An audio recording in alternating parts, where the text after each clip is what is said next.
گے۔ یقولون کافر کہتے ہیں، یعنی جو کافر مرنے کے بعد اٹھنے کے منکر ہیں، جب ان سے کہا جائے کہ تم مرنے کے بعد اٹھائے جاؤ گے تو وہ کہتے ہیں اَإِنَّا لَمَرْدُودُونَ فِي الْحَافِرَةِ، کیا ہم پھر الٹے پاؤں پلٹیں گے، یعنی موت کے بعد پھر زندگی کی طرف واپس کیے جائیں گے۔ اَإِذَا كُنَّا عِظَامًا نَخِرَةً، کیا جب گلی ہڈیاں ہو جائیں گے، ریزہ ریزہ بکھری ہوئی ہڈیاں ہو جائیں گے، پھر بھی زندہ کیے جائیں گے۔ قالو، وہ بولے، تلک اذن کرۃ خاسرہ، یوں تو یہ پلٹنا تو نرا نقصان ہے، خالص نقصان ہے، یعنی اگر موت کے بعد زندہ کیا جانا صحیح ہے اور ہم مرنے کے بعد اٹھائے گئے تو اس میں ہمارا بڑا نقصان ہے، کیونکہ ہم دنیا میں اس کا انکار کرتے رہے ہیں۔ یہ بات انہوں نے مذاق کے طور پر کہی۔ اس پر انہیں بتایا گیا کہ تم مرنے کے بعد زندہ کیے جانے کو یہ نہ سمجھو کہ اللہ تعالیٰ کے لیے کچھ مشکل ہے، دشوار ہے، کیونکہ اللہ تعالیٰ قادر ہے، برحق ہے، تو قادر برحق پر کچھ بھی دشوار نہیں، مشکل نہیں۔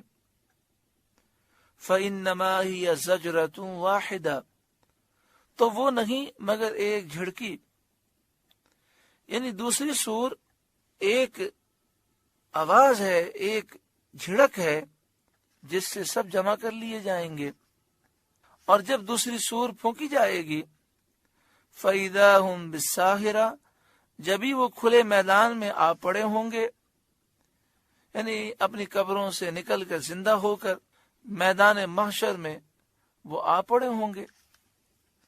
هَلْ أَتَاكَ حَدِيثُ مُوسَىٰ، کیا آپ کو موسیٰ کی خبر آئی؟ یہ سید عالم صلی اللہ علیہ وآلہ وسلم سے خطاب ہے۔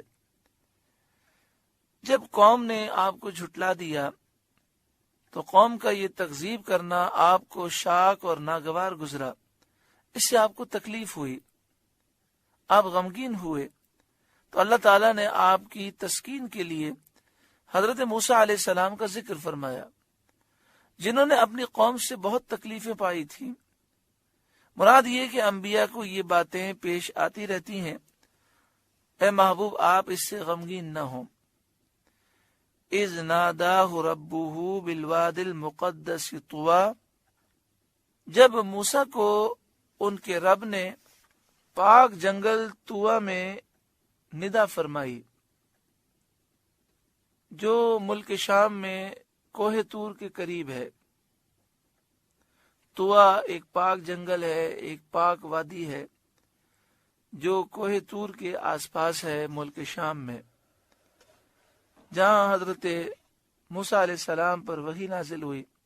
اذهب الى فرعون انه طغى، کہ اے موسیٰ فرعون کے پاس آپ جائیے، فرعون نے سر اٹھایا اور کفر میں، فساد میں حد سے بڑھ گیا۔ فقل، اس سے فرمائیے، هل لك الى ان تزکا، کیا تجھے رغبت اس طرف ہے کہ ستھرا ہو؟ کیا تو کفر سے، شرک سے، گناہ سے اور نافرمانی سے پاک ہونا چاہتا ہے؟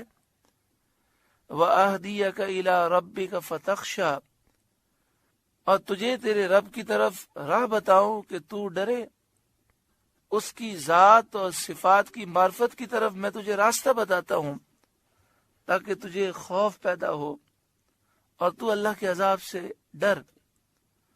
فَأَرَاهُ الْآيَةَ الْكُبْرَىٰ، پھر موسیٰ نے اسے بہت بڑی نشانی دکھائی، ید بیدا کا معجزہ دکھایا، ہاتھ مبارک اپنے گریبان میں ڈال کر اپنے بغل کے حصے سے آپ نے اپنے ہاتھ کو ملا کر جب دوبارہ نکالا تو وہ روشن ہو گیا، اور عصا جب آپ نے ڈالا تو وہ اژدہا بن گیا۔